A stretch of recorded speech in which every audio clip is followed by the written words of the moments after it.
Hello all of you, welcome back to my channel Anant solution. आज मैं इस video में अभियंता कैसे बनते हैं या फिर इंजीनियर कैसे बनते हैं इस विषय पर चर्चा करूंगा। तो इस वीडियो को हम शुरू करते हैं।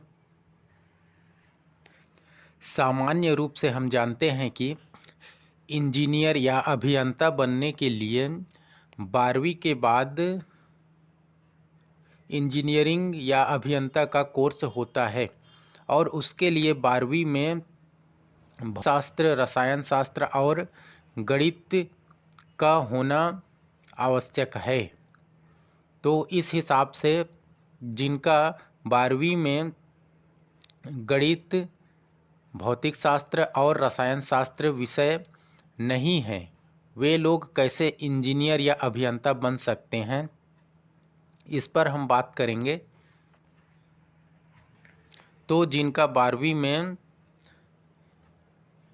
PCM मतलब फिजिक्स, केमिस्ट्री एंड मैथमेटिक्स नहीं है, वे लोग कैसे इंजीनियर बनेंगे। तो वे लोग 12वीं के आधार पर इंजीनियर बिल्कुल नहीं बन सकते हैं।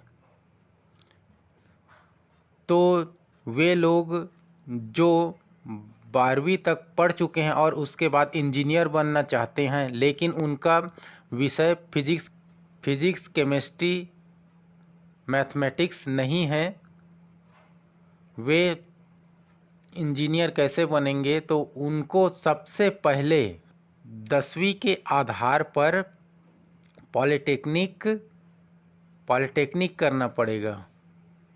पॉलिटेक्निक 3 वर्ष का होता है। 3 वर्ष पॉलिटेक्निक करने के बाद वे जूनियर इंजीनियर के लिए पात्र हो जाएंगे और वे चाहें तो इंजीनियरिंग का कोर्स कर सकते हैं। पॉलिटेक्निक करने के बाद पॉलिटेक्निक करने वालों को इंजीनियरिंग कोर्स में या अभियंता कोर्स में 3rd सेमेस्टर अर्थात तृतीय सेमेस्टर से मतलब है द्वितीय वर्ष में उनको प्रवेश ले लिया जाएगा और उन लोगों को 3 वर्ष इंजीनियरिंग कोर्स या फिर हम बोल सकते हैं अभियंता का कोर्स करना पड़ेगा। तो 12वीं के आधार पर जो लोग इंजीनियरिंग कोर्स करते हैं, भौतिकी, रसायन शास्त्र और गणित लेकर पढ़ने वाले, उन लोगों को 4 वर्ष करना पड़ता है इंजीनियरिंग कोर्स। लेकिन पॉलिटेक्निक करने के बाद में अर्थात पॉलिटेक्निक भी 10वीं के आधार पर होता है। तो 10वीं के आधार पर पॉलिटेक्निक करने वाले फिर इंजीनियरिंग करते हैं पॉलिटेक्निक के आधार पर, तो उन लोगों को 3 वर्ष करना पड़ेगा इंजीनियरिंग कोर्स को या अभियंता कोर्स को। तो इन दोनों में थोड़ा अंतर यह है कि 10वीं के आधार पर करने पर, पॉलिटेक्निक करने के बाद में इंजीनियरिंग करने पर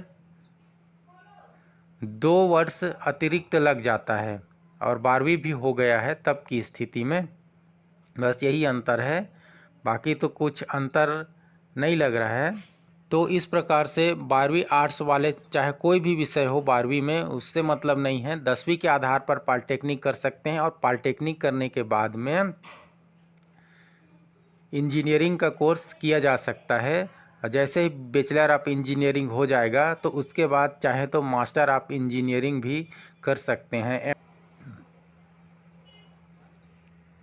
तो इस प्रकार से 12वीं आर्ट्स वाले चाहे कोई भी सब्जेक्ट का हो, चाहे साइंस का हो, चाहे कोई भी हो, जिसका 12वीं में भौतिकी, रसायन शास्त्र और गणित नहीं है, वे लोग भी इंजीनियर या अभियंता बन सकते हैं।